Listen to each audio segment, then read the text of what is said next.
This is WPSL Port St. Lucie, the talk of the Treasure Coast.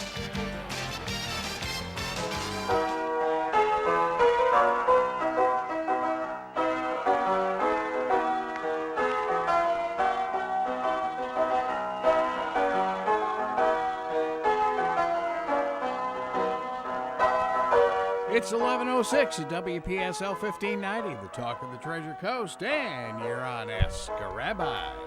Good morning, and this is Rabbi Shafir Lobb of Congregation Eitz Chaim on a beautiful Elul Friday morning. This is the month of Elul, the Hebrew month of Elul. Can you say that on the radio? I can. Oh, okay. Elul? Elul, usually spelled in English E-L-U-L. Okay. Elul. Oh, Elul. Elul. Okay. And so let me just share this over to where I need to. Joy of technology. What's that? Technology. What's that? Something that only occasionally works. Oh, yeah. Well, okay. I can identify with that then. Yep. So, that's how it goes. Anyway, Elul is the the 6th month, of the Hebrew calendar. Because Rosh Hashanah happens on the first day of the 7th month. So why do we change years? Because people got confused and couldn't follow that. That's really the bottom line. Rosh Hashanah means the head of the year, and so you go up 6 months, and it's the first day of the 7th month. That's what Scripture says. On the first day of the 7th month, the head of the year, the top of the year. And so you climb up to here, and then we go back down and come back up. And life is a cycle that way. Life is a spiral, moving ever in its path. And so we start the Hebrew month, and I was looking out at the very dark night last few nights, because as we get to the no moon, there's not much light, which is one of the reasons why festivals occur on full moons, because before electricity, there's light. There's light on a full moon night. Okay, I get it. Okay, it makes all kinds of sense.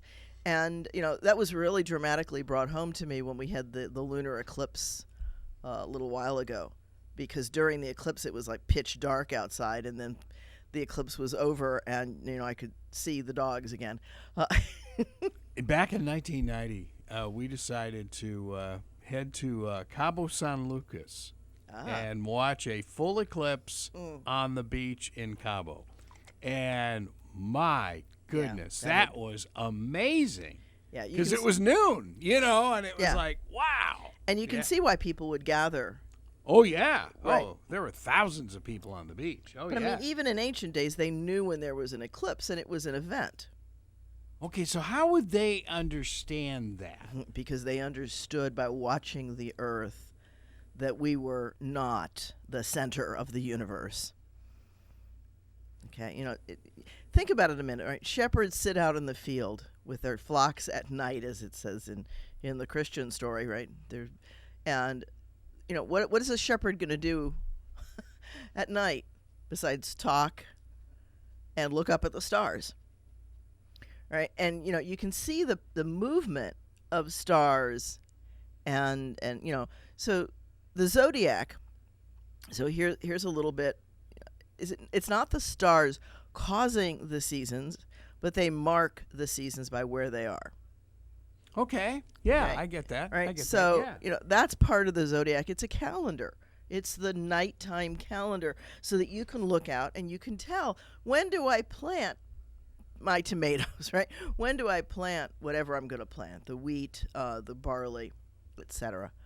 And, so that I get the best yield. And it's when the stars are in their places, so that it's the right time of year, so that the plants are not going to get killed by a frost too early or too late, or whatever. The stars are the calendar before we have written time. Hello. That's amazing. That is amazing. Astronomers going all the way back to that time. Of course they did. Now, there's a difference between astronomers and astrologers. Well, yeah. No, I get but that. Astronomers, people were absolutely watching the skies. What else? They didn't have, NBC, ABC, MSNBC, Fox News, CNN, Al Jazeera, whatever. We didn't have any of that. Yeah, and Kitt Peak Observatory wasn't around back then either. No, not quite yet. They had to be a little bit of negotiating to get up on that holy mountain. Yeah. Yes. If you have, and for anybody who is anywhere around Arizona, Kitt Peak is well worth the reservation. The reservation to get on the reservation to get up Kitt Peak. It is still on sacred Indian ground, and they only allow so many people through at a time, and you have to make a reservation to get up and down. But it is well worth doing, especially at night. Must see. Yeah, and the dramatic difference between the stars you see up on the top of the peak versus what you see, 5 minutes later at the base of the peak is just mind-boggling. And you can see why people wanted to put an observatory there.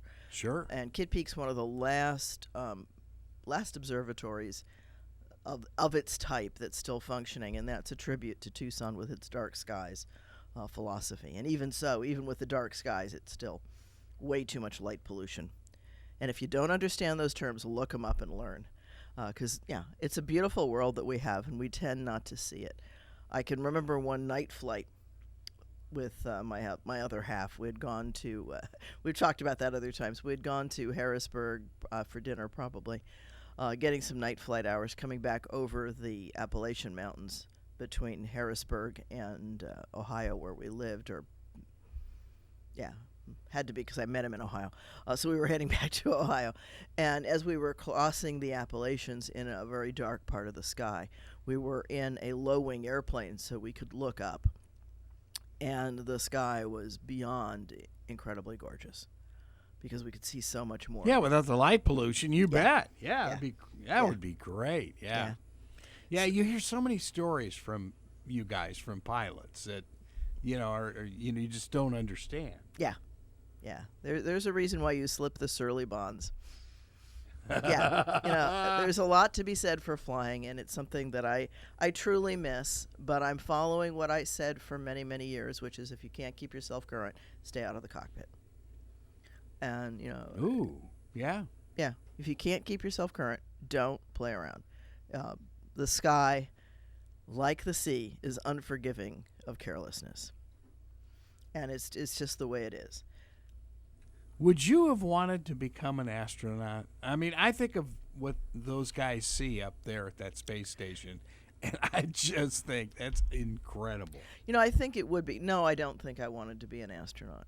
Would I have liked to have been more of a pilot? Yes. I miss the flying. I miss the flying greatly. But as I said, I'm cognizant of my limitations, and I have neither the time nor the funds to keep myself current. So that's just the reality of it. Did you ever want to go commercial pilot? Yes, but I didn't have, the drive wasn't there? No, the drive was there. It was just the timing wasn't right. It just wasn't going to work out. out. Too. Yeah.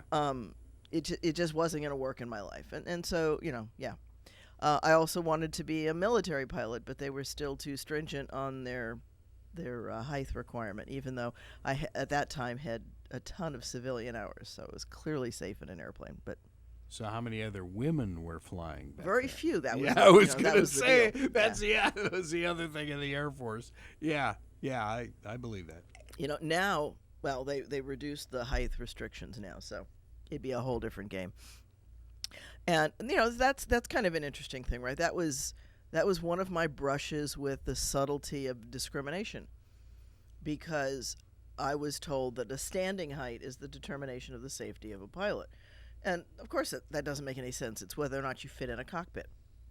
Yeah, I mean, the Top Gun guys are like the size of jockeys. Yeah, I know. And you can be very small. And I was at Wright-Patterson, and they measured me into a cockpit, and I fit and had the strength and all of the various things that I needed, but I didn't stand tall enough by 1 inch. Oh, come on. And when I really?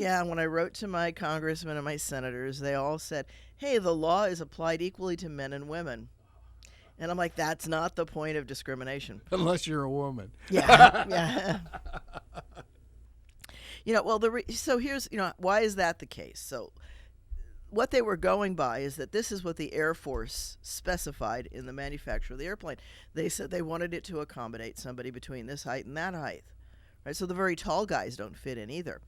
And the manufacturers didn't make it bigger because most foreign pilots are not taller than Americans, but most foreign pilots are shorter than American pilots. And so they made their cockpits accommodate smaller heights than required by the spec, because the manufacturers were looking at aftermarket sales to other countries. And so other countries' pilots who were shorter than me had to be able to fit into this cockpit, and that's why I fit. But because the Air Force, so it's one of those things, if you don't look behind the scene and see the systemic issue, then you don't get the idea of privilege, the idea of discrimination when it's systemic. And that was a systemic issue. And, so it meant that, no, I could not be a military pilot. It's the bottom line. And I could sit and fight and scream and yell, and it wasn't going to happen. So I vented my directions elsewhere. I continued to make my livelihood flying for quite a while. I was a chief flight instructor, and it's funny. I used to have a great time taking some of the Army pilots who were helicopter trained. But there's a rule that says if you fly 10 hours in another kind of aircraft, if you're certified in one kind of aircraft and you fly 10 hours in another and pass a test, then you can get certified in that aircraft. And it was a very popular thing for Army helicopter pilots who had, a gazillion hours in rotorcraft to take their 10-hour little course from our flight school and get certified. And because of the way we taught, they could pass the test in 10 hours. Well, and fixed wing is totally different from other bird. Absolutely. And I had flown the other bird. I have enough helicopter friends that I'm not certified in rotorcraft, but I've flown the beast, if you will. And the big difference between a helicopter and a fixed wing aircraft, as opposed to rotorcraft, is that in a rotorcraft you cannot let go of the airplane. You must have your hands on the controls, or your bird will do whatever it chooses to do. It will, less so now with the autopilots that they've got, but very much so was the case when I was a flight instructor. I remember going way back to our days in San Diego. We had a great helicopter pilot, former NAM jockey, and he always had the instructions of what to do. This is when we were at a television station there. And of what to do if he died, or passed out or something, and it was like, and these instructions didn't change. Carol worked with him a few years later in Los Angeles, and they were the same instructions. And great pilot. So the routine that you go through in the military and that you go through in civilian aircraft as well is when you change controls from one seat to the other. Well, there's two front seats in most aircraft. And so the one who's flying, got their hands on the control, says to the other person, you have control. Okay? And then the other person puts their hands on the controls and says, I have control. And then the one who's about to let go looks at it and says, you have control. And with that, they let go. So it's a three-way, it's a boom, boom, boom handoff. So that, I've got my hands on the control, then you put your hands on the control. I let go of mine once I've confirmed that you are able to hold the aircraft. And so I used to do that with them. And, we'd take off into the flight, and it'd be very early in the first flight with them. And I would start the routine of saying, okay, I want to show you something. So I've got the controls, and I'd put my hand on the yoke and on the throttle. And then they'd look over and they'd say, yes, you've got control, and they'd let go, and then I'd let go. And they'd go, ah! I'm like, no, sit still a minute. This aircraft is designed to be stable. If you let go, it will fly in whatever you've trimmed the aircraft to do. You do not need to John Wayne this aircraft. Okay? And, so we'd have this big lesson for them about how a fixed wing is aerodynamically designed very, very differently. And that's true. If you trim the aircraft properly, most fixed wings are going to behave perfectly fine. If they're not, something's funky in the rigging. And, you shouldn't have to over-control a fixed-wing aircraft. Yeah, fixed wings just don't auto-rotate like They helicopters. don't. They don't. When they go into an auto-rotation, it's not a good sign. That's right. It's not a good sign. Well, auto-rotations can be difficult, too. I've been in one that did that, so it's not a comfortable landing. But at least you're alive. Yeah. Not when you're nose down first. Got it. So anyway, how do we get off on helicopters we for got a half hour? let's back to Elul. That's 20 minutes. Yeah, let's get back to the skies. It was the skies. That's what it is. Yeah, it was the skies. We talked about flying and all that good stuff. So I've got this crazy checkered career, and I often think about that. And I actually thank God that I went many different paths before I decided to go back to school and finish up my ordination and become a rabbi, because I think it changed the way I interact with people.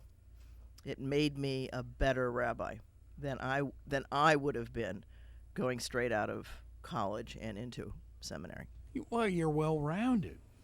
That's what I always liked about the Jesuits, priests, because they didn't go to seminary when they were 13, 14 years old, like I did. Of course, I was thrown out 2 weeks later. Anyway, that's a long story. But they were all second career people.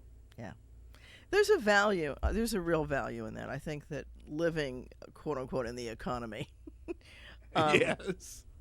That's what we used to call it overseas. If you lived in your housing as among the folk, you're living in the economy.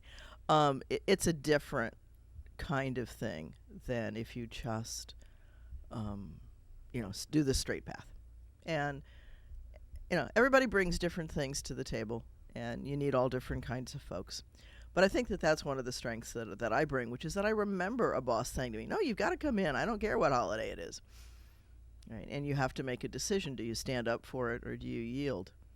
And, there's a lot of variables that go into those equations. And so I tend to be very understanding of things like that. Not that other rabbis aren't. Every rabbi's got their own story. So, did you ever have a boss that said that you had to work on High Holy Day? Never on the High Holy Days, but certainly many a Saturday. Oh, yeah, sure. Right. Saturday's a common work day. Yeah. It's a team day. It's a travel. It's a whatever. And candidly, at the time that I was at Goodyear, I had drifted enough that I didn't observe things as rigorously as I came back to do. And, and even today, there are people who want to do certain things on a Saturday. And I'm like, that's probably not a really good day to have this garage sale, this bazaar, this whatever. It's Shabbat.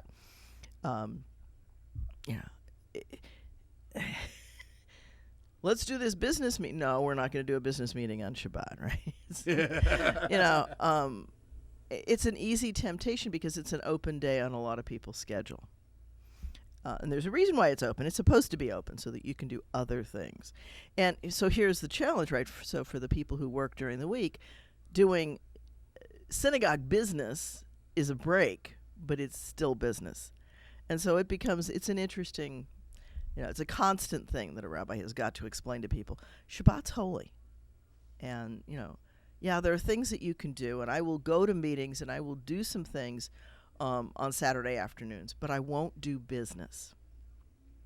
There's a line. I get that. Yeah. And if something's ongoing, like a ball game, if people have the tickets and they want to go to the ball game, that's fine for a Saturday afternoon. That's not doing business unless you're manning the concessions. And in a lot of cases, like we used to run into, we would man them for our charity. Yeah. Well, and that's a popular thing back in the days when we had baseball. That's right. With fans. Yeah. Yeah. And I'm making a little bit light of it, but we will get past this. We will move on, and things will come back to their new normal. And after a few years, we'll even forget. We'll look back on it, and it's sobering to me as a college professor that I look out at a new crop of students that comes on, they were not alive at 9/11. Yeah. Right? So it's not about forgetting. It's about, for them, it never really happened. The only thing that happened is the passed on trauma from their parents and their grandparents. It's secondary and tertiary trauma. And that's different from the people who were directly involved as we're coming up closer and closer to 9/11. And the high holy days are going to be right. They're in that season. At 9/11, it was exactly 1 week after the planes flew into the buildings, and it was also on a Tuesday. Yes, it was. Yeah, high holy days were on a Tuesday, so that's a very different experience. We had somebody in our synagogue who was engaged to somebody who worked at the top of the tower. Oh boy.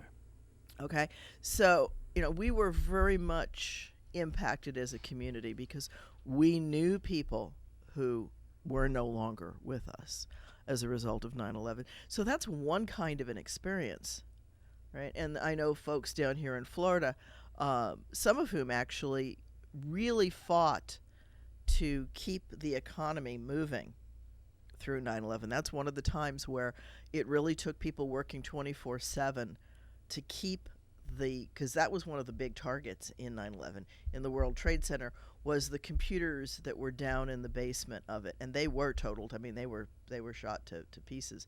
Well, melted, but not shot. Right. And before somebody says, "Oh, she said it." Never. No. Let me correct that one before we even go, using it in the allegorical sense. But the backups for those computers had to step up and take over running the economy. Right, and that's one of the unsung heroes. Was the group of people who did that, who worked, and they had been talking with the people in the towers when the plane struck. So the trauma there is much deeper. Yeah, I was in the office of the airport manager at Melbourne, who was a client, Melbourne International, and I was looking up at the television monitor. I saw something. I thought, well, it's a private plane or something. Why in the world did they hit the tower? And then all of a sudden, his red phone on his desk rang. Oh, not and good. He said, "You have 5 minutes to get out of this building. We're locking it down." Wow. And he said, "And don't stop." And it was Wow. like, oh my goodness. Yeah. Then you knew it was the real deal. Yeah. For me, I was working on the computer, not an uncommon thing, and because I was a student rabbi at the time, and I was working on something or other, and the president of the congregation where I was a student rabbi was up in Cleveland. I lived in Canton, but the congregation was in Cleveland, and she calls me, and she says, "I know that you're studying, that you're not watching TV, but go turn on your TV." And so I was upstairs in the house, which is where my office was, and I went downstairs and turned on the TV. This is back in the days when you didn't have a ton of TVs You in the had house. one TV? Yeah, we had one TV. Yeah, I get it. And turned it on, and of course and I turned it on just in time to see the second plane go in. Ugh. Yeah. So, and there was an interesting little sidebar to that, which I'll share since we're getting closer to 9/11, which was that I went back upstairs and I sent an email. I knew that some of my fellow students were on a retreat in New York, and so they were, no TV contact during that period, but they did have email. And so I sent an email message out on the student net and said, be advised, 2 aircraft have just flown into the towers. It's a developing situation. We don't know a whole lot, blah, blah, blah.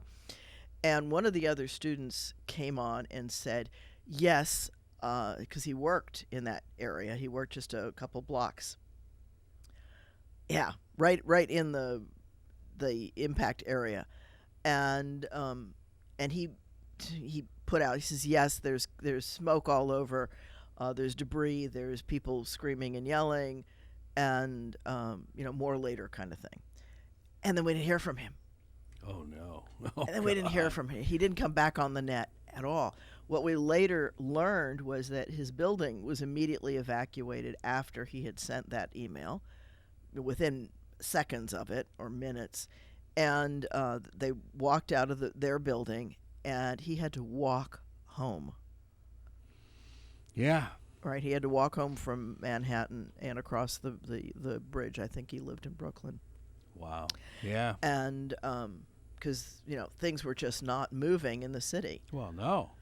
It was So- totally paralyzed. Right, so he was really out of contact. So everybody that's on this retreat, is clustered around the one TV that's in the retreat area that's for the office for the manager kind of thing. And people are trying to get some information off the internet. It wasn't the days where you could Zoom and stream and all of that stuff. That was not yet available. Pre-Google. Pre-Google, yeah.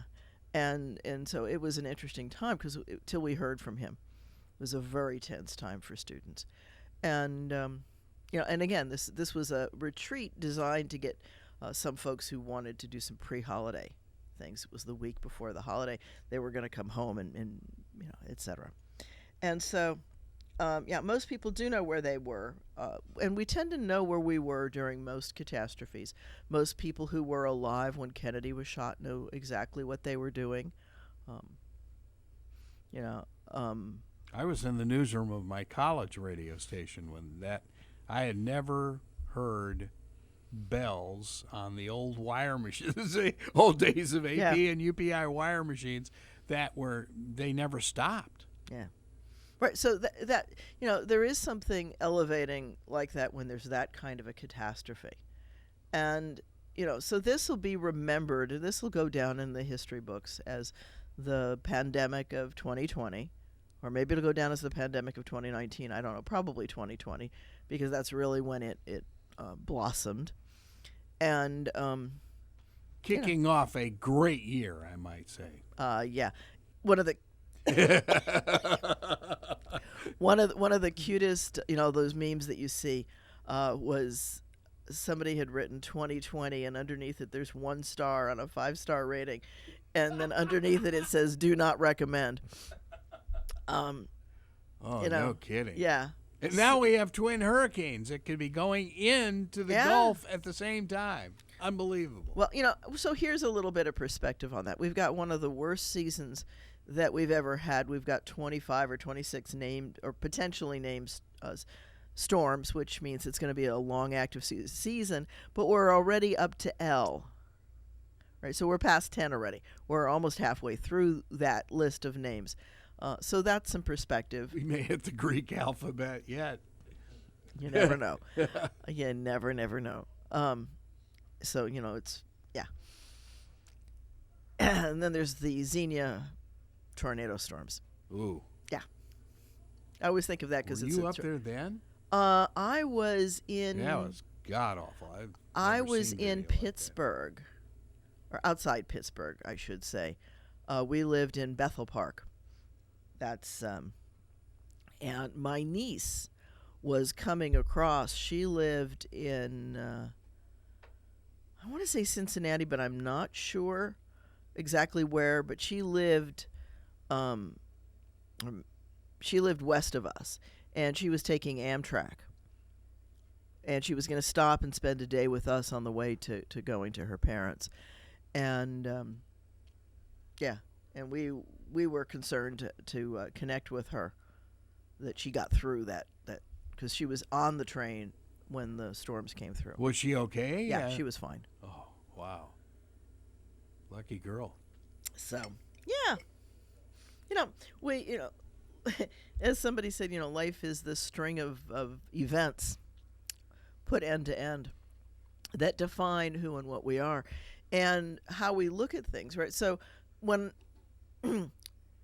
I went from that experience of being so close to 9/11, but not in New York, not having that kind of experience. I've got family that lives in New York. I was in Pittsburgh, in Canton and Cleveland, and I actually wrote a poem about it that we use in the high holidays, because there's a line in the High Holy Day liturgy that reminds people of the fragility of life. And it says, none of us knows who will go this year, who by fire, who by water. It's where Leonard Cohen got the words for that song. I was going to say, wait a minute, I've heard that. And we before. actually, we have some people who sing Leonard Cohen's song. Okay. Wow. And it's done, but there's also this poem that I wrote. And, so it goes through the normal liturgy, and then it says, and then I saw planes hit a building, right? And then, and another line in there from a couple of years later, but before I moved to Tucson was, and then I saw a fire destroy a mountain. And it was about the Mount Lemmon fire. And so I've written this poem, and I've got it, and it's in normally what I do. And I went to Tucson, which, of course, then the Mount Lemmon fire was much more involved and dramatic, and people knew people on the mountain and are very much interactive with Mount Lemmon. All of our television stations in Tucson were up on the hill. Yeah.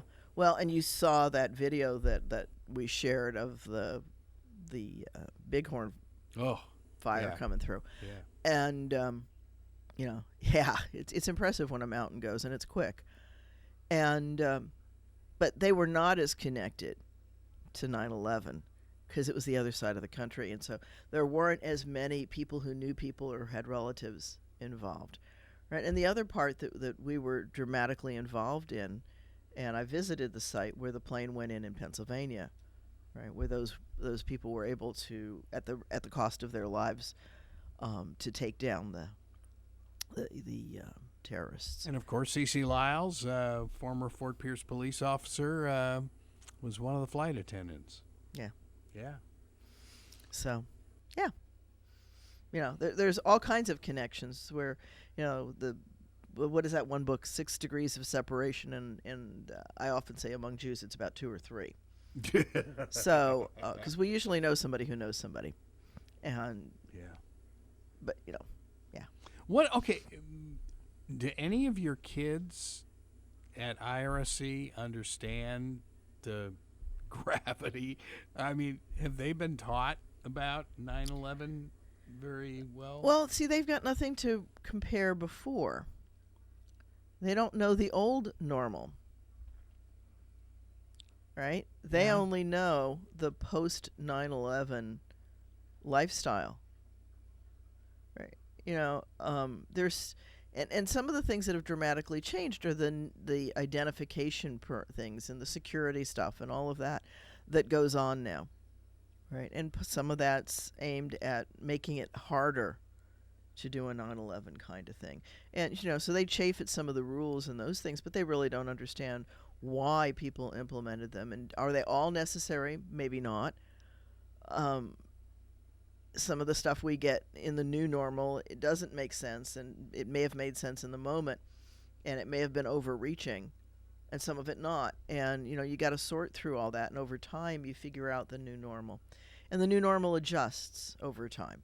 We don't, when you think back, it's amazing to see how much life has changed in my lifetime, right? My older siblings did not have TV when they were kids. I don't remember not seeing a box with a tube in it. The tube got bigger, flatter, squarer.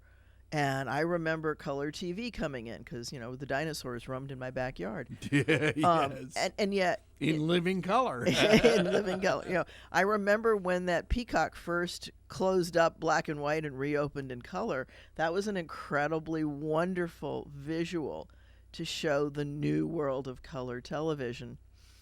And, of course, NBC cut it out because it was 30 seconds they could sell in advertising. And I get that money is the be all, especially for TV and radio. It's what keeps the airwaves going, and it's not right or wrong. It's just simply what keeps it going, and it's important. And so there's this interesting weaving of these events that have changed, and there's a tendency to want to stay, quote unquote, in our comfort zone. Okay, so Folks who were used to black and white TVs didn't want to get the color TV. People who are used to regular definition don't want to get the high definition. Sure. Oh yeah. You know, first of all, it's like, why do I need it? And others are like, of course you need it because it's the modern thing. Sure. Oh yeah. And there's this constant tension. Phones, right? You know, my first cell phone back with the dinosaurs was this giant bag phone that, you know, was probably 12 inches across or more. You know, we called it the brick for a reason. I had that brick in the San Francisco earthquake. Oh yeah. We were in Candlestick Park during that thing. Yeah, you know, you dragged it over the shoulder. It was heavier than my laptop computer. Oh, much. Much Oh, yeah. heavier. I don't know, that thing weighed a ton. I remember, and I wish that we had video back then because I really was the classic picture. And I've talked about that other times. We were camping up in the Finger Lakes and trying desperately to get some reception because there were not very many cell towers. You know, the kids complain now about reception. I'm like, you have no idea. That's so true. Yeah. You mean life before a cell phone? Yeah. Oh. So I had this bag phone, and at the time I was acrophobic. I'm no longer acrophobic. I've learned to master some of my phobias, and they no longer bother me. So now it wouldn't be a big deal. But back then, for me, it was I had to make this phone call.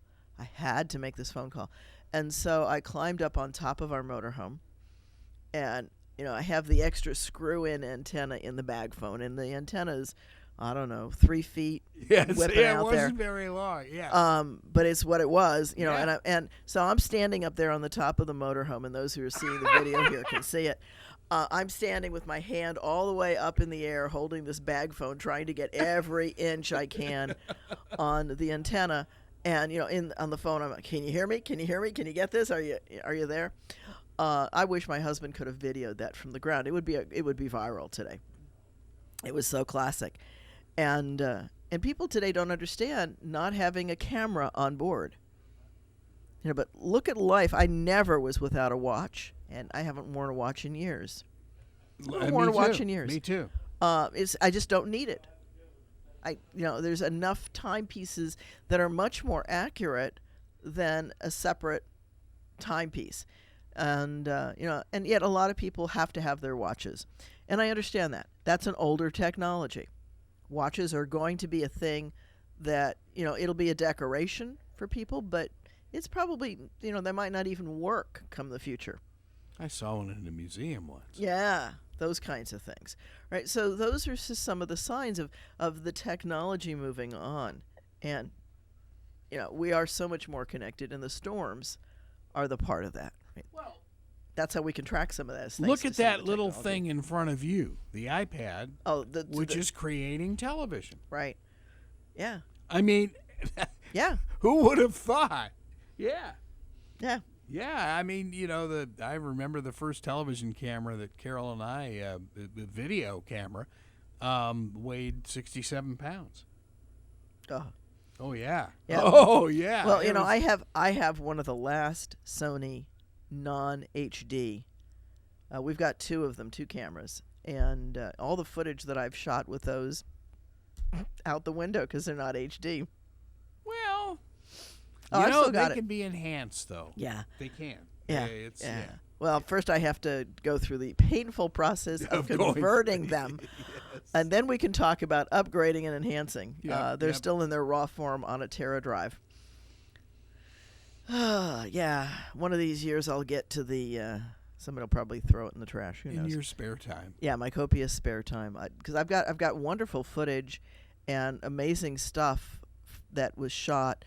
One of the guys, and I can't remember his name right now, but one of the tech folks from the Tucson station that I worked with and did shows at, videoed and did the footage for a documentary on adult bar and bat mitzvah. And so I've got all of that shot on the Sony cameras. So he did the shooting with our cameras. So we've got the footage of that, but I haven't been able to actually turn that into something. And I'd love to. Which station were you on, by the way? Was it NBC or no. CBS? No, it was the ABC? The free station. Oh, the PBS station. Yeah. Yeah, okay, gotcha. The University of Arizona station. Yeah. Yeah, and I can see the producer in front of me, but all of the names and details are, and I even did some PSAs for them, public service announcements for folks who don't know the abbreviation. And hey, Sherry, you're here. What's that TV station that we did the shows at? Because it was KUAT. No, it wasn't KUAT. Was the other one downtown? But I'm for the life of me, the letters are. It was part of the cable system, and anyway, wasn't PBS, but it was something else. And well, you were there long after we were. I mean, the dinosaurs truly roamed the planet when Carol and I were there. Early 70s. So, so here we are. Let's fast forward. This is Third Friday. I'm going to talk about some current things going on at the temple. This is Third Friday, and so we are going to do the curbside Shabbat for those who've made reservations, and that's a wonderful thing. And, yeah, I remember that building downtown. Do they exist? Okay, there we go. I love it. That's my Tucson crew. Okay. Gotta love it. And I don't know if they do, because there was a big effort to try to get rid of them. Right next to the old Pioneer Hotel. Never mind. Yeah, that's exactly right. Right down in that area. Yeah. And some great photos from that. And anyway, back to Third Friday. So we are doing Third Friday, and we're going to be giving some meals to the first responders in our area. We'd like to expand that. We're still a little bit limited on it, but a big thank you to everyone, including Cher in Tucson, who sponsors meals for the first responders. That's neat. Yeah. That is so nice. It was one of the ideas. Some people think that I only promote ideas that I come up with, and that's totally not true. The idea to do that came out of some of our members, and I did love the idea. I thought it was a great idea. I wish we could do more. And someday we will. But we're doing what we can. Next month, pay attention, folks, Third Friday is going to happen on the second Friday, because Third Friday in September is Rosh Hashanah. I was going to say, this new math is killing me. Yeah, the new math is definitely killing Third us. Friday is going to be second Friday in September. Right, because because Rosh Hashanah and Third Friday do not mix, because I will be very, very busy. And thanks to the wonder of technology, we are going to be having some wonderful guest cantorial pieces in our service, the likes of Craig Taubman and some others. They're going to zoom in? They're going to zoom in. That's very cool. It's going to be very, very cool. So Yeah. we're going to have some wonderful musical pieces. So you want to be registering for that. And yes, I know I still have to get the registration up on the website, but you can do your reservations. Does this one of these other jacks work? Because that one's like funky. Oh.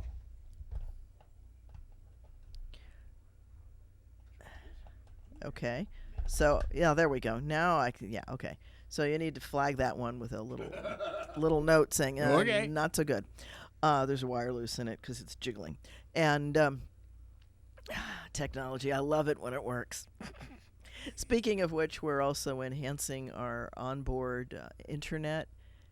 And a shout out to the folks that are making that possible too.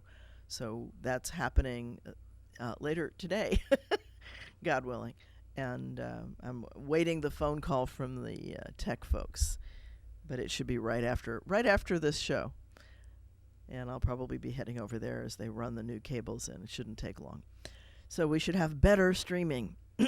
There you go. Yeah. Better streaming and better able to handle the Zoom requirements than what we have right now. Right now we're at the low tier, and we're moving up. We're moving on up. There you go. Yeah. And keep in mind, if you have any Zoom guests, you can, we've got Zoom here now, which we're actually going to have one of our returning shows on Zoom from Boston, and he'll have guests from California. So, yeah. Okay. Cool. You bet. We might have to try some of that. Okay. Yeah, now the old man has to understand how to do it, but Cliff will help me. So The joys of technology. Well, so there's a shout out if somebody wants a little job working some tech stuff.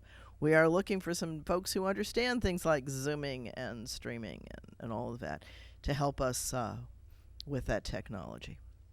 Oh, if you're a tech person out Yeah, if there you're a tech- driving around, give the rabbi a call. Yeah, give the rabbi a call. You can also call in here with any questions you might have. I haven't pumped the number this time. 330. That's what happens when you don't have it up where I can see it. You're hiding it behind the cameras. 772-340-1590. He's going to have to make a new one and put it on the camera. You did that once and it disappeared. A gigantic cue card. Yeah. You'd be surprised. Those cue cards make a big difference. Yes, they do. They do help, especially when we get off stream and talk about everything else. So we are starting the month of Elul, and it's the beginning of the sounding of the shofar. I almost brought it in, but I figured Cliff would kill me. Yeah, but I understand. But your sound equipment in here might not like that volume. It's a few decibels up there. Oh, cool. And yeah, maybe I'll bring it in next week. Oh, okay. Yeah. It has it's its own unique sound, and yeah. I can do it out in the hall. You can do it what? Out in the hall? Cliff can do it out in the hall. Yeah, it's funny because I always Is that bring the it horn? in. Yeah. Okay. The ram's horn. The ram's horn, yeah. And or the kudu horn or the. It'll knock the walls down. We gotta be careful. Yeah, I understand. If we march around 7 times. Someday you'll have to come and hear the unpacking of that story. Probably not really about horns, but yeah, it's a great strategy, and there's a reason why there was a streamer out the.